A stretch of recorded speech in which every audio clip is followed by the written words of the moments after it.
Hey guys, good morning and welcome back to a brand new video. I am Aditya Orange and today we are going to learn about Numpy. And in Numpy we are going to see arithmetic operations on Numpy arrays and how it differs from arithmetic operations on list. So let's start. So I have this canopy window open with me. Um Last time we worked in interactive mode, so I am thinking about working in script mode for some time. So you guys get the idea how we can use both of the modes. So just like that, we have to start with importing Numpy first. So I will write import Numpy as n. Okay. So in script mode, what we do is we write all the code. Once we are done writing the code, then we click on this start green button to run it. So next thing is we want to create an array, Numpy array. So let's create for doing arithmetic operations. A equal to, we can use anything. Let's use I1. Okay. I1 indicates first integer array. So let me tell you, we will do like integer adding with integer, float array addition with float. Means addition means all the arithmetic operations, and then we will also see complex. Okay, so last time I told you in data types there is a complex data type also. Now we will see how we can do operations on that too. Okay, so I1 equal to what was it, n dot array, caps lock, no, array, and I'm passing data as a list 1 comma 2 comma 3 comma 4. Okay, so now my I1 array is created. It will get created once I run the code. Now I will do I2 equal to I1. So what it will do, we will see one more thing here. Okay, let me show you. See, it runs. See, this IN1 runs and gives no output because I'm not showing anything. Now here I2 is created, which is I1. Now if I write print, see in script mode we have to write properly. We have to give any message, we have to use print. We can't just write in a blank here like we were writing in the previous video directly A. Now here if we want to display A or I1, we will use print I1 instead of I1. That we can do in interactive mode. So print I1 is I2. I1 is one array, integer array, Numpy array. I2 is another integer Numpy array. So I2 equal to I1. What does it do? Let's see. It gives true. True means, see, I1 is this, I2 is this. Now this is the data. 1, 2, 3, 4. Now both 1 and 2 pointing to this same data. So we get I1 is I2 as true. Let's do one more thing. Now the basic stuff, I'm doing it right now. I2 equal to I2 plus 1. So I'm adding 1 to I2. Now I2 is not a single number, it is an array of multiple numbers. So what will it do? Guess. So in Numpy array, if we add a constant with an array, so all the elements of array gets added with that constant. So here we will see 1 is incremented to 2, 2 is incremented to 3, 3 to 4, 4 to 5. So now if I do print I2, okay, let's see what happens. See this IN3, the third time I'm running this. So I get true as well as the next I2.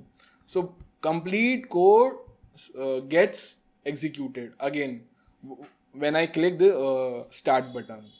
So I am getting here I2 as 2, 3, 4, 5 instead of 1, 2, 3, 4 because I incremented I2 with 1. So we did like this arithmetic operation of addition with Numpy array. So let's see one more thing. Okay, print I2 or I1 is I2. Is means is just checking whether both are same or not. So we are doing multiple time here also and here also. When right here, when the I1 was created and I2 was assigned to I1, so both were pointing to same data. Now then we incremented I2 with 1. So now this is I1, it is pointing to this 1 2 3 4. Now this is I2. Once we increment the I1, the duplicate data gets created and the value is incremented. So now I2 is pointing to different data, not one data. So let's see what will be the output. So we get false. Okay. So now I1 and I2 both are different. So now that's how you do stuff on script mode. Now I will switch back to interactive mode because that is easy for tutorial purposes. Okay. Now both are different. The code written here is not present here. So if I want to access I2 here, it will say it does not exist, or it does. So something new I learned also. I thought both used to be different. So I1 must also be there then. So we can continue. It's in the memory.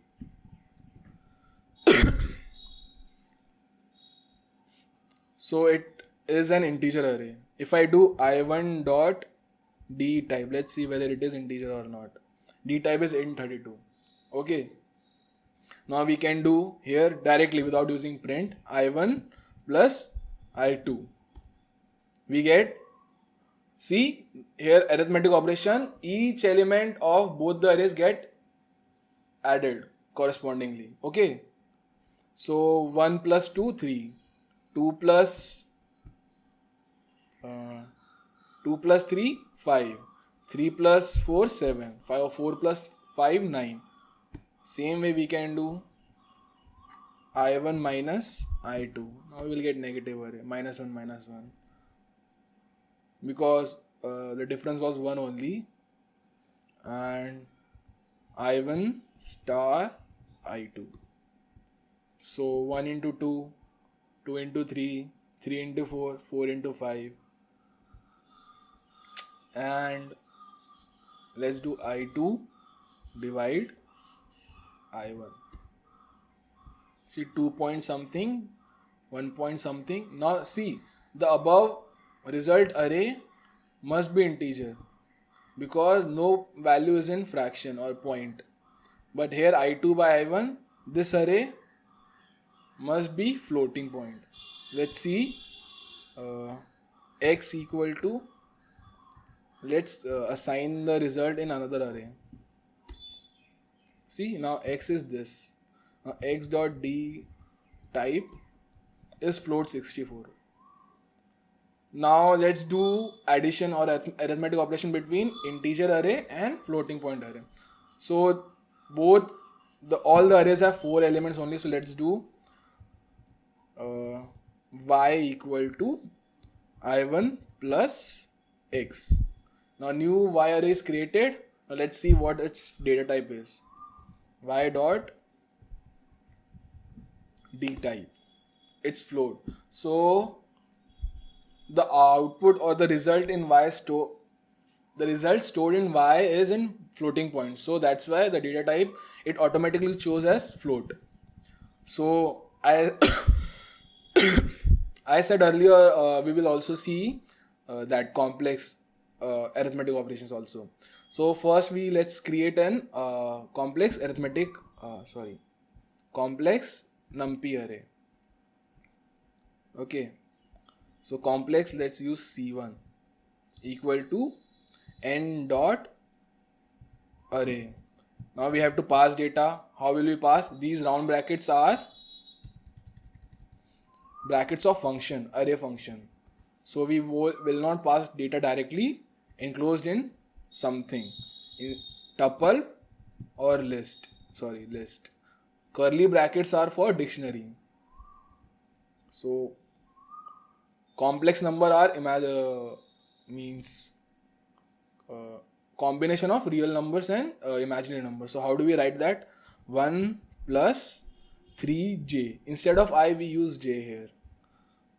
See, this is one list we are passing. Inside list, one number which is 1 plus 3j. Second is 4 minus 5j. Let's create one more. 7 plus 2j. Okay. Enter. C1 is now created and it looks like, C1. C1 is created, which is 1 point plus 3 point j. So the data type it took as float. Now wait, C1 dot D type. It is data type is complex 128. So I'm getting 1 point something plus 3 point something.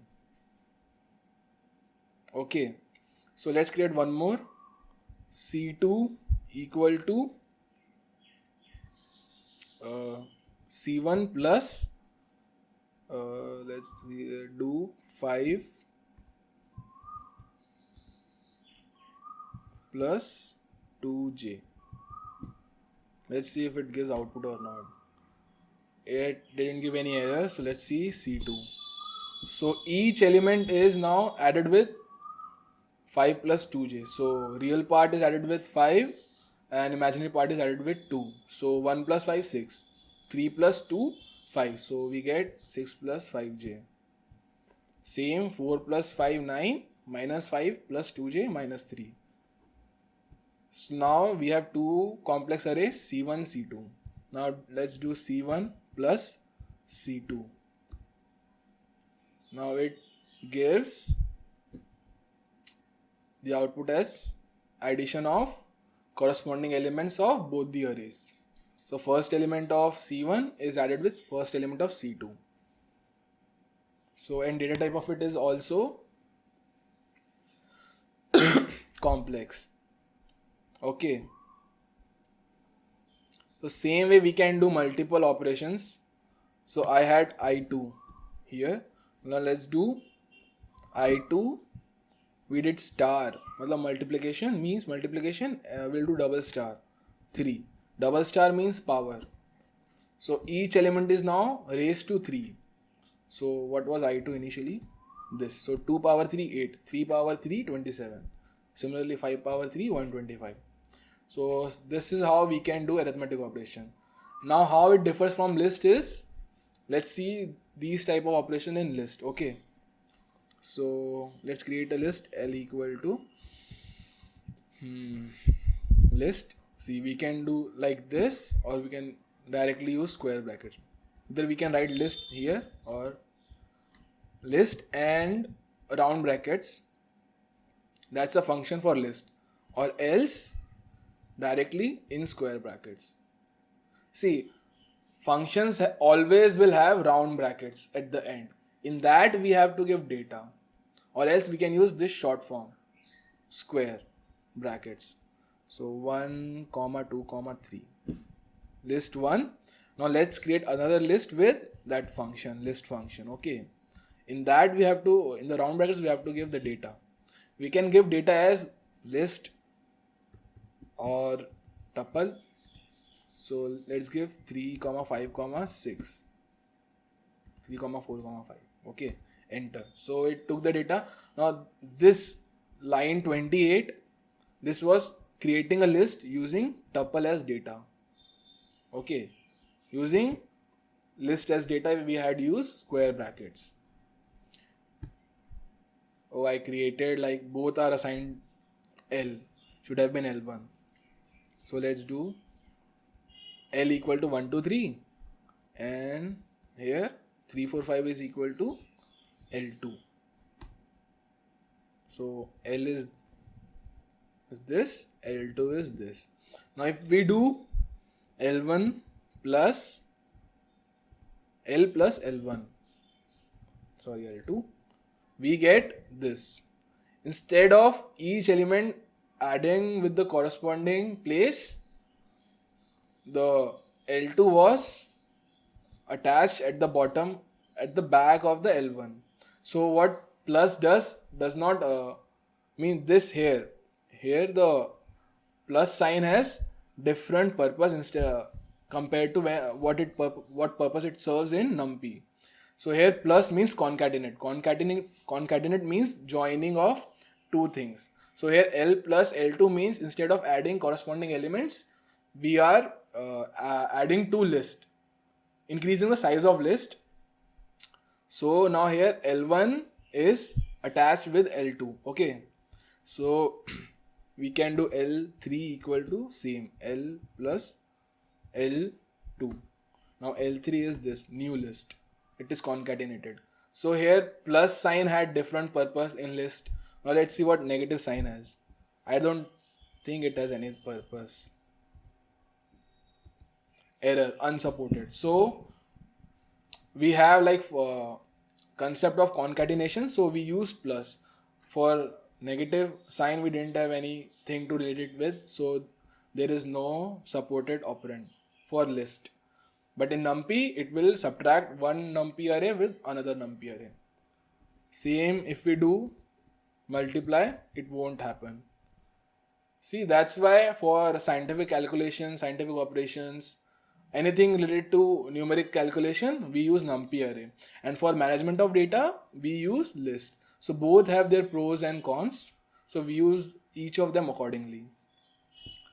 So now we have seen all the arithmetic operations, complex, creating a complex array, Numpy array, doing addition, doing complex addition with complex, wait. My webcams just went away.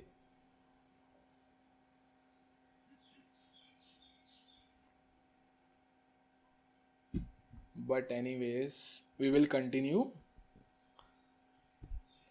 So if you face any problem in understanding any of the concept above, please go through the video one more time and I'll see you in the next one. Thank you. Bye bye.